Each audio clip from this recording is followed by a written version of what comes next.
All right, so today's episode is going to be all about minifigs and monorail.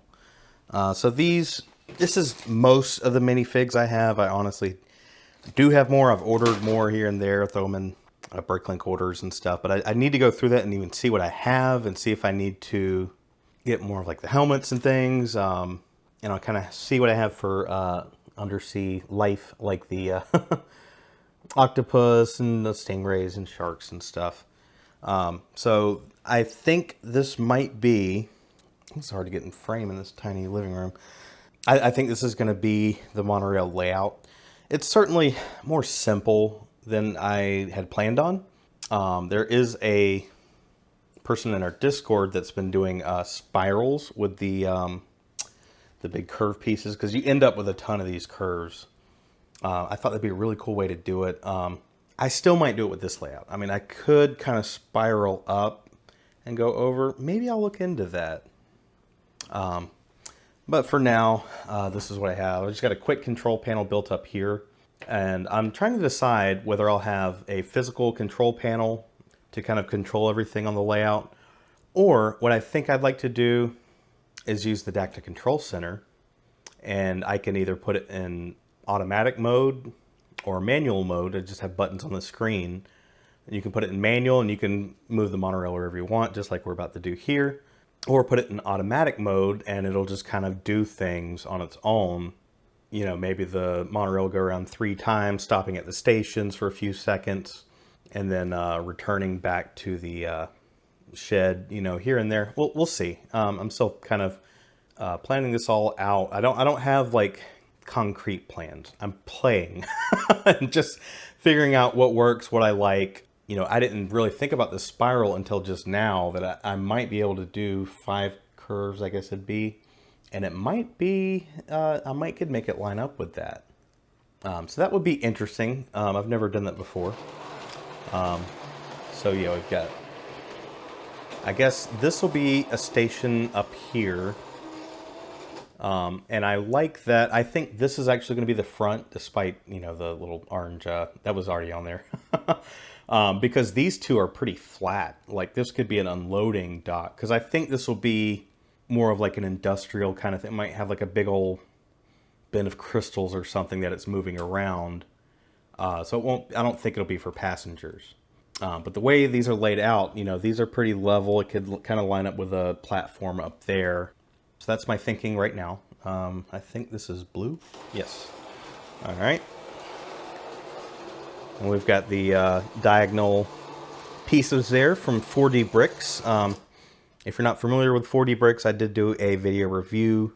They're 3D printed tracks, and in my opinion, they're very high quality. Definitely love these. I'm going to be ordering more.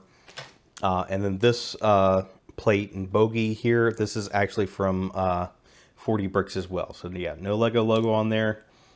These are official LEGO, the others. And that's where you get this bogey with the coupler on there. It's the same kind of piece that would go on the motors. So you can get 2 together, and they run really well like this. In the past, I have just used like ball joints between 2. And it definitely gives you some weird kind of stuff around corners and all that. But this has worked pretty well. I still haven't been able to get in touch with them about how loose this is. I've shown it in a previous video. But it does seem to be, it's doing okay, you know. And then now this switch track should flip back automatically when it goes through, even with the extension here. But I've only tested it a few times. All right, so this switch. But, yeah, there we go. So if I end up automating it, that functionality won't be there anymore. Most likely. I'd love to find a way that would incorporate both, where it could be flipped here or flipped automatically with some kind of, you know, Mindstorms or pneumatics or something. But I haven't really figured out a way to do that yet. So let's go ahead and return back to the shed here, or where there will be a shed. But I think that's what I'm gonna go with. I'm kind of debating on this spiral thing. I might look into that. If I do, I'll try to get it in this video. But I'm trying to be careful not to do too much off camera so I can kind of share the process of building all this. This is kind of a build vlog, I guess. So folks can follow along and they can give ideas and critiques, criticism, any of that. But just remember, I'm probably at least 2 or 3 weeks ahead of these videos. I try to stay ahead with videos just in case things happen in my life so I can just keep uploading every week like I have been. So I'm going to look into the spiral and then I'm going to bust out all these minifigs and see what I have to work with.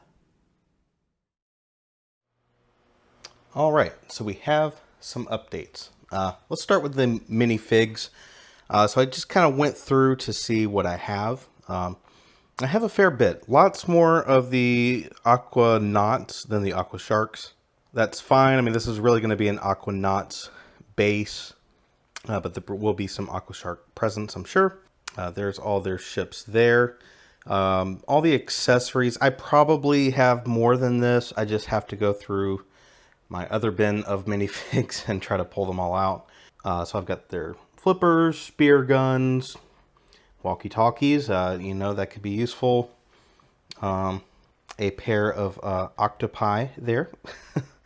And then, yeah, so that's the chrome spears and knives. So I have a fair bit, and some of them are pretty, these are probably my originals from when I was a kid. This one looks a bit chewed, so maybe I shouldn't have pointed that one out. I also have these guys. I'm not even sure what these are. I'm kind of confused. I think these are the Hydronauts dudes there. I don't know, but I thought that these could be useful inside the base without a breathing apparatus, you know, in areas that there's oxygen. Maybe they could be the people that watch over the reactor or something. You know, I want to definitely implement some kind of story and lore and those kind of things into the build. And of course, the goal would be just like on LEGO Masters, where you can look at it and tell. I will have a video kind of explaining things, I'm sure, but the more obvious it is to a casual viewer, the better. So that will be the goal. So this is the current form of the monorail. It is certainly not final. I was able to just, I just popped the bogie off of this train, well, bogies, and then I actually had spare plates that I could use. And you can see, like, everything's such a mess. Like, this is 2 other videos that I haven't put that stuff somewhere yet. I'm already getting really frazzled on, like, the scheduling of all this, because I've got ordering parts that I envision will be all in the same video, but some are international, some are domestic, and they're coming at wildly different times. Some people are taking a week to ship out.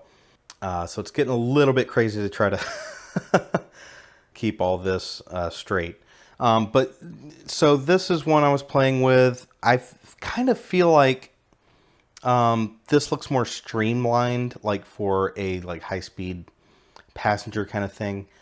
This is actually inspired from Mutant Manfred. I'm going to be mentioning that a lot, their Brickshelf account. They have some awesome monorail designs and stuff. So I've kind of been looking over them to see what I could glean from it, but I do want to do my own thing. But I think I'm going to do a completely different windscreen, something that's shorter and you know, just a little more like industrial, I guess. This is the only thing that's probably going to stay just like it is. So we got these 4x4 modified tiles, I guess, or plates, whatever it is. It's got the 4 studs on the bottom, and I've got this row of tiles along the bottom here. And then it's got kind of a false floor, you know, that's higher up than you would think it'd be. I gotta find my crystals. I lost an entire bag of crystals, and I've probably posted pictures on Discord at some point.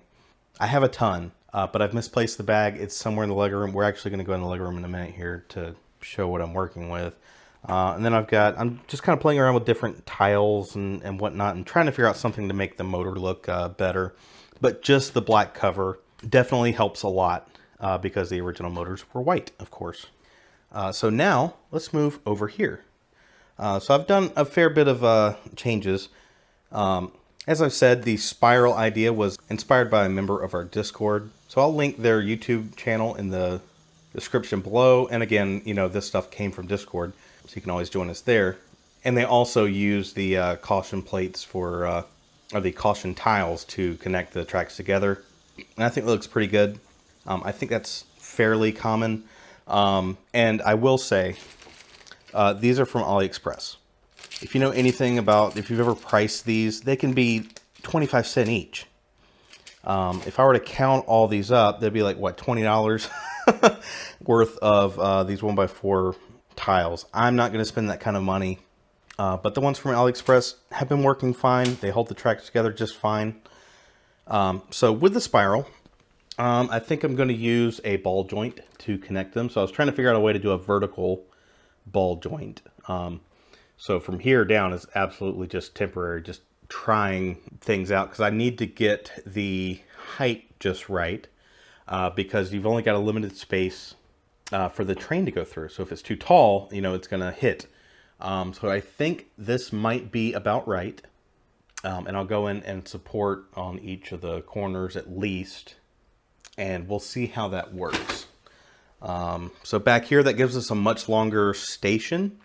So I can actually move this direction switch a little bit further down, maybe, and get the whole train on a level ground there. And there'll be some kind of industrial station kind of thing. And then like up front here, I think this might be a more final version of the supports for the monorail. I think it looks kind of good. I want to use a lot of these octagonal pieces because they're nostalgic to me. And I actually just looked into getting 200 of these shipped to me because I'm quickly running out. I thought I had a lot, but, well, actually, yeah, the bag's empty. It's not even up here. So I think these look pretty good. You know, that could change in the future. I've just got, these are the 1x3 jumper plates with two studs. Well, it's these have been in pick or brick, and I did pick up a bunch. They're all in a mixed box that I need to go through to find the rest of them. But that's to get it properly kind of centered so the tracks line up just right. That did increase the height one plate, but I think I'm good with that. I'd like to find a better way to do these diagonal ones, but I can't figure out a way to do it without increasing the height again, you know, to put in a turntable or something. I'll have to think about that because this is really 5 studs. There's only 1 stud in between these 2x2 octagonal bricks. So still thinking about that. This is what I have left for the kind of more specialized octagonal bricks. So these are the ones without studs. I don't know how many of those I have, but I think there's a fair bit in here. And then you've got the angled piece, and then you've got, well, I guess this would be the angle. That'd be the right angle. So that should get me pretty far. May have to order more because they're going to be used in a lot of different ways in the build. I was actually kind of looking over some of my builds from 10 years ago and different ways that I use them and looking at other mocks. So they'll definitely come in handy. Let's go into the Lego room real quick and I'll kind of show you the state of things. You may have seen my sorting vlog videos when all this was clean. It is not currently clean. Here's a half-finished project. This was something I was working on before I got sick, and it's just kind of sat here ever since. I was going to build some signals, just kind of red and green light signals to go along here. I had a prototype of one I kind of liked, but I don't know where it is. This is my Aquazone bin. So this is what I have for the official Lego bushes or whatever you want to call them. So I got a fair bit, but finding the ones on AliExpress really helped. I have a ton of these from various hauls that I've got over the years. So I might find something cool to do with those. This is kind of the... Let me step over this. Okay. This is where I've kind of been working lately, so it's getting very cluttered up here. Oh yeah, tons of these panels too, so I could probably just... Oh, I'm pouring them out everywhere. Could do something cool with those. But yeah, I need to do more cleaning in here. I've been doing a little bit here and there, and then I start on something else and it gets cluttered again. But my goal is to have a space here. Let's see. Oh, I was going to turn on the light, but that's not going to do any good because I needed that bulb elsewhere. But I want a space here where I can at least get 1, 2, 3, 4 of the raised base plates and work on a section at a time. So the spiral section may come in here first to be worked on, because that's going to be a little bit of a trick to figure out. And then I'll just work from there. Oh, and yeah, this is the Trans Dark Blue bin. So this does not include any of the stuff I got in the recent haul. That's still in another box. So I already had a fair few. I've got a lot of these, which you can use without the door, you know, alongside like these guys or the quarter domes. So these will come in handy. I might use these on the doors of like the shed where I'm parking the monorail. But yeah, there's a fair bit in here. There's some trans orange, but that really fits more with the aqua shark type stuff. So that might be something I do later. So I'm doing pretty good with parts. I have a lot to work with.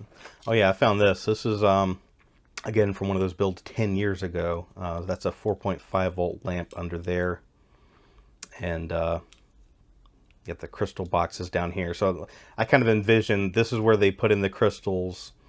I don't know, turn the valve, hit some buttons, and it starts producing oxygen for the base, that kind of thing.